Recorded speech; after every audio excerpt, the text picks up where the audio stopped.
और उससे 5 से बेहद मांगला, जिससे कुछ दिनों के लिए गुजर हो जाएगी। दासी रानी की बहन के यहाँ गई। उस दिन बृहस्पति देव था। रानी की बहन ने उस देव की पूजा कर रही थी। दासी ने रानी की बहन से कहा, हे रानी, मुझे आपकी बहन ने भेजा है, मुझे 5 से भेजे। तो दासी को कई बार कहा, परंतु रानी की बहन को ने उत्तर कोई नहीं दिया, क्योंकि वह उस समय बृहस्पतिवार की व्रत कथा सुन रही थी। जब रानी की बहन ने दासी से कोई उत्तर नहीं दिया तो वह बहुत दुखी होकर लौट गई। लौटकर उसने रानी से कहा, हे रानी, आपकी बहन बहुत ही घमंडी स्त्री है, वह छोटे लोगों से बात ही नहीं करती।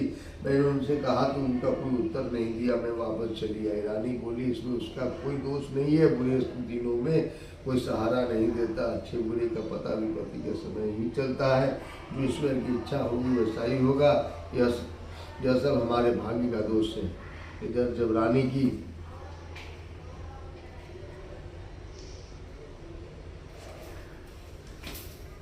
बहन कथा सुनकर उठी तो उसने सोचा कि मेरी बहन की दासी आई थी, परंतु व्रत की कथा सुनने के कारण मैं उससे नहीं बोली।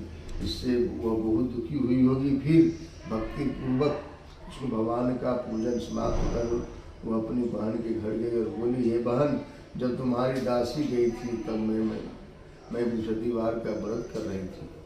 जब तक कथा होती है तब तक न वहाँ से उठते हैं न ही बोलते हैं, इसलिए मैं नहीं बोली।